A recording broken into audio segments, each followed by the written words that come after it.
my name is Bianca Grace, and I'm your host of Revive Your Life podcast. I wanted to start today with a little bit of an explanation about what I'm going to be going into, which is a series of stories about how I came to the understandings that I'm going to be delivering in a much more holistic and comprehensive way. But it's around a concept called the self and self-development. And this is a construct that I think a lot of people use quite easily in words like self-confidence, self-image, self-concept. We use this word all the time, but when we come to try to really get in touch with what this is inside of us, I think we start to lose touch with it and not really know what we're talking about and how to take some of these concepts and really apply them. And that's a bit of a conundrum that I have been really trying to explore throughout my time working with people and within myself. It's a question that I've been asking for many, many years. What is the self? Why is it so important? Philosophically, emotionally, spiritually, it's used in so many different ways, existentially. And I think that I'm starting to come to understand why this is such an important concept. However, because it's so psychological and so deeply embedded in our experience, right, we need some context for it. So I have decided that if I can tell you the story of how it is that I came to these understandings, you'll be able to understand how within yourself you can start to distinguish self from an experience around a self aspect of yourself to an othering aspect, or how you are thinking from another person's point of view, or how yourself has been informed by society, family, other people's judgments or interactions. So this is really important to get a strong conceptual understanding of this, but I think through story, you'll be able to do that. So I want to start with the first story. We'll see how long I go a little bit today. I think one story at a time for you to be able to wrap your head around this would be a good idea. So we'll start with the first one, which really is when I came to, like I said, I had a lot of experience, whether that was in yoga philosophies or, spirituality. There's the self with that little S or the big S. When I studied psychoanalysis, Kohut is a self-psychologist, and on and on. And Stoicism, again, self is presented. And I don't think anybody with any work with humans in a meta-conceptual way wouldn't include this very important aspect of our existence and how we think about ourselves and relate to others and ourselves. So, and is top of Maslow's pyramid, self-actualization. So I think this concept is foundational for us to understand in this day and age when we have so much out there in the way of self-improvement programs. So that's where I'll start. I don't think it was probably 5 years ago or more because of COVID. I think there's a time warp there. Did a class and a course and a lot of different work with the Bob Proctor organization, which is really a personal growth and prosperity type of development, and I'm in manifestation, all of those things too. But I think one of the things that I really recognized within a lot of what it is that any of these types of strategies or programs around self-improvement, prosperity, getting what it is that you want, defining your goals, goal attainment, requires you to do the exercises and the tools that they provide you. And where I found that to be elemental too in developing myself and understanding this program and process, I also started to see a lot of people in this work with me really start to falter. And it became incredibly apparent to me that even though that person signed up for it and had hope that this was going to be a program that they were going to be able to obtain that goal, make that money, create this business, and so on, they did not have the inner resources or the development of a self, an understanding of themselves that was strong enough, sound enough to actually take step by step any of these processes to their end and deal with the frustrations that come along the way. So I find that in this program, I found that in this program itself that I started to get really clear, being a therapist and a psychoanalyst. I was like, wow, what is happening inside of people? This faltering, this regression, this complaining, this I can't get what I want. And there wasn't any, I didn't see any real understanding of what happened inside of them. They just had something that they could blame it on outside of them. But what I recognized is that, when people don't have positive self-regard, which is that they can feel a certain amount of realistic self-worth, and meaning that they're not, I'm grandiose and the best at whatever. Yeah, that I feel good about myself because I can look back into history, see my accomplishments, and know that those are things that I did, and what it is that I'm worth is based on all the experiences of my life that I've been through, and that how I assess them, how I find them valuable, not what somebody else thinks. And I think that's another part that we'll get into later. But what we find is, what is your definition of your self-worth? What is your definition of your self-image, self-esteem? Where do you sit in confidence on obtaining your goals? So if any of these questions are answered in the negative, and you go and try to do a program that's all in the positive and asks you to be amazingly positive and very proactive and motivated to get yourself in the place that you want to be, there is such a disparity between where it is that you're going and where you want to go and where you are right now. And so what I started to understand was that it's in this development of this self in a positive way, starting where they're at and understanding why there's so much negativity in this space.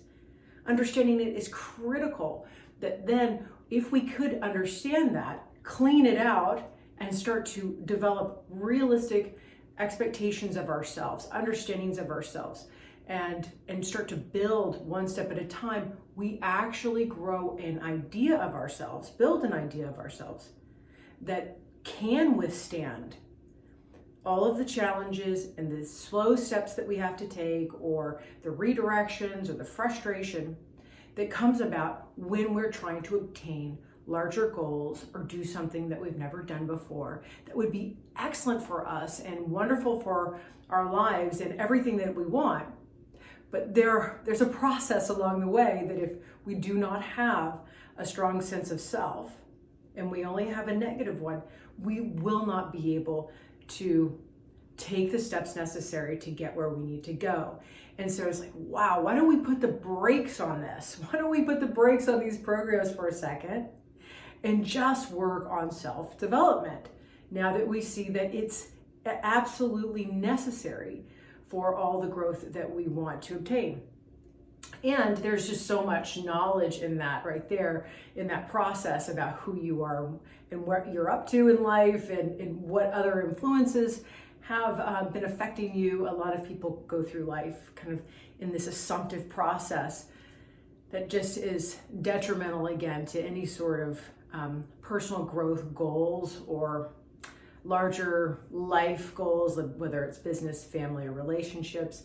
They're not able to obtain that level of satisfaction and fulfillment, even if they get it sometimes, if they do not have a fully formed, healthy level of self-worth and a development of self that actually is maturated to an adult. So I don't want to necessarily belabor that, but that's one story, right? And then I have time for another one too, because I think the next one is just to elaborate a little bit more on the last part that I said, which is even if you do obtain it, this is more around an observation that I made in my work, which is I really started to notice after that program that my work as a therapist, there was still this disparity between the inner life and the outer life. And so again, a very similar pattern, different context.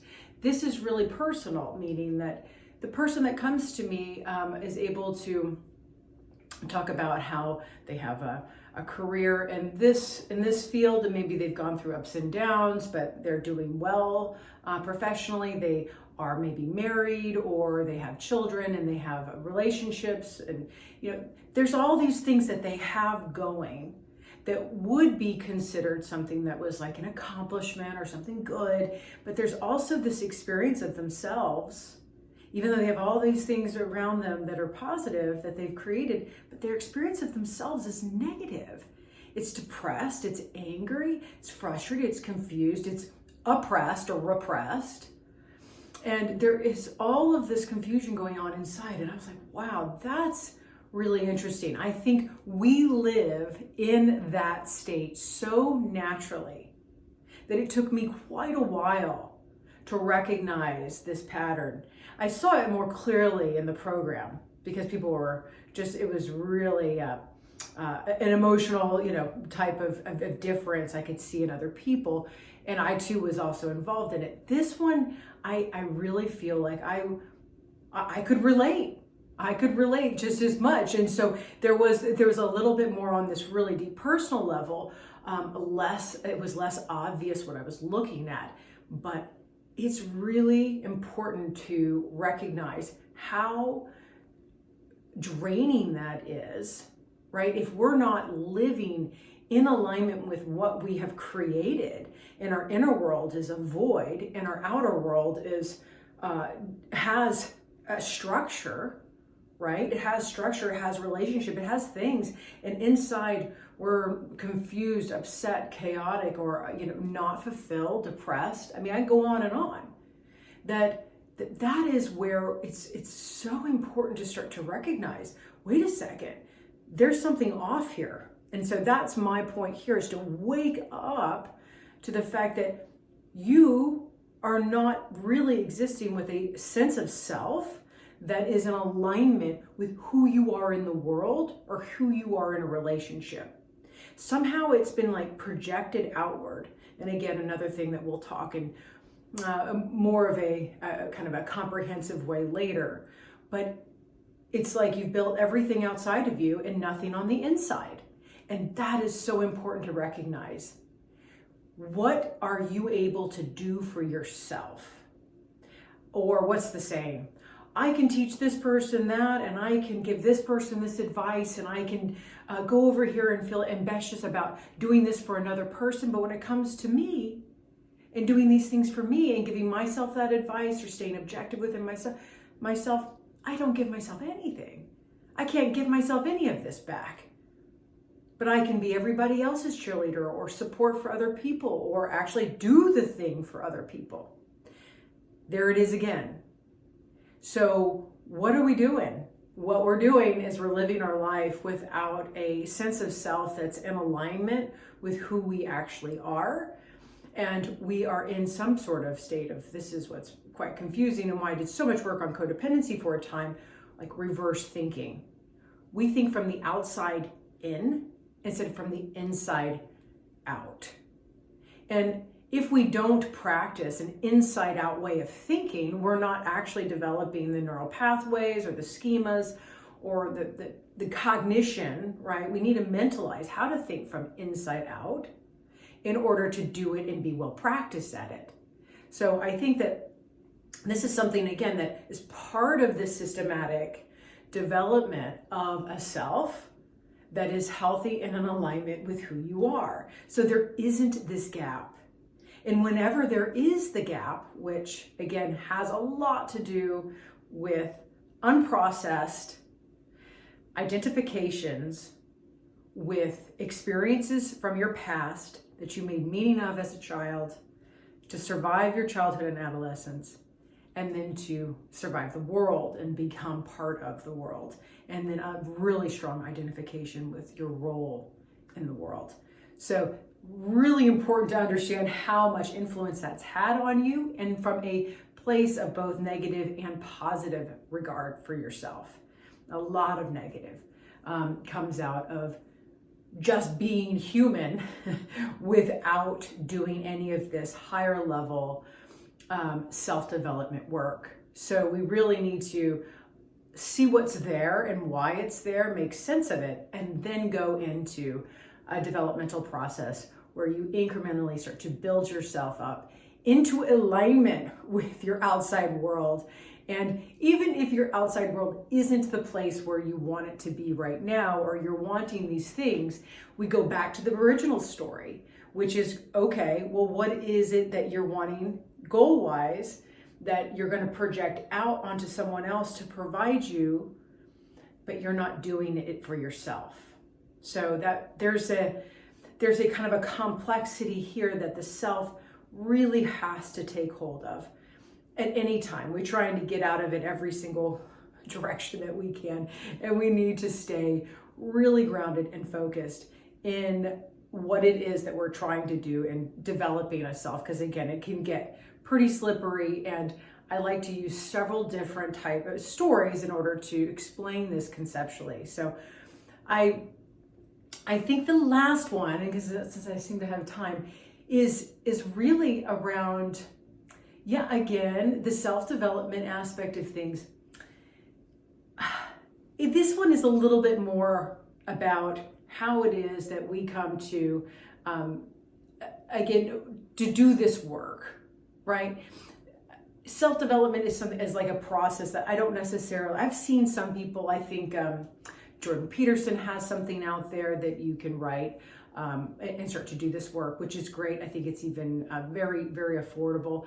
But I think you need more, I think we need more guidance in this, and actually to work in groups, even to develop ourselves to work in groups, because that's one of the things that I find to be really informative. It actually accelerates self-understanding, to be able to see someone else brave enough to say something, or this person open enough to give you feedback on something, or all of these interchanges within a group in the dynamic help you actually develop yourself more quickly, if this is the goal, is to understand yourself. And so I think one of the things that I find, and this is my last story, is that a lot of these programs out there, again, even around self-improvement or personal growth or grow your business or do any of this stuff, they are actually saying this more now, but people are just telling you, they're telling you what it is that I'm saying, and they're not providing you with a real understanding about how to process this kind of personal information and get to know yourself from a very deep level. I mean, asking you, saying, oh, this is all about you. This is an example. You're going to need to break through all your barriers and your boundaries, and you're going to need to really show up in a way that's really positive for yourself and get going. And I want you to write about all your goals. I want you to give me 5-year goals, 2-year goals, 10-year goals, 1-year goal. And the person that doesn't have a strong sense of self or an accurate sense of self is going to have maybe 5 summits that they want to peak. Mount Everest, lose 30 pounds, and get married, like some huge goals, like way out here, but they're not going to really know. If I ask them, what do you want right now? What is your goal right now? Get really specific. How much more do you want to earn? Or what are you willing to put into a workout regime each week? What do you want from a relationship? How are you going to show up? That these things aren't even, the people just like all of a sudden deer in headlights. I don't know what I want. I'm saying I want all these other things that are these huge asks, which are excellent and will take time to get to. But if we start there, it's almost inevitable, and I think everybody says this, from Tony Robbins to any person I've ever heard, 80 to 90% of people who set out on these paths don't obtain them to the level that they were hoping, or obtain them at all. So I'm like, again, we want to, what I recognize was even within these programs where it's addressed that this is such an important part of getting what they need out of this and being able to use the tools of a self-development program or a self-improvement program. I say, okay, well then if telling you isn't the case, then that is going to be something, again, people can't just understand this by saying it. You need to really experience it from a place of like where the lack is, where the absence of imagination is, where there is this deadening or void, where the negative feelings are. And who better to help you with that than somebody that, like myself, who has studied and experienced self-development, psychology in all different ways. So I want to welcome you into starting to really think about this idea of self and seeing if you could relate to this inner and outer gap that you either experience, or the experience of, again, trying to obtain a goal and not being able to maintain your energy, motivation, or willingness to persevere through to the end. So, and this feelings of stuckness and all of that come with a lot of this work. And so by doing this work also, your mental health and wellness increase magnitudes, and so do how you show up in relationships and your ability to communicate. So I can't give enough props to self-development, but I'm really excited that I was able to understand this pattern through the work that I've been doing, and I want to communicate it very clearly and effectively to everyone, and we'll be rolling out a system for doing this work with me in the coming months, so we can actually start getting where we want to go, knowing where we want to go, and obtaining the results that we actually can create and obtain ourselves and achieve. It is possible, and I've worked with a lot of people that have done this with me, and I'm ready to definitely share it with the world. So thank you again, and I will see you again on the next Revive Your Life podcast.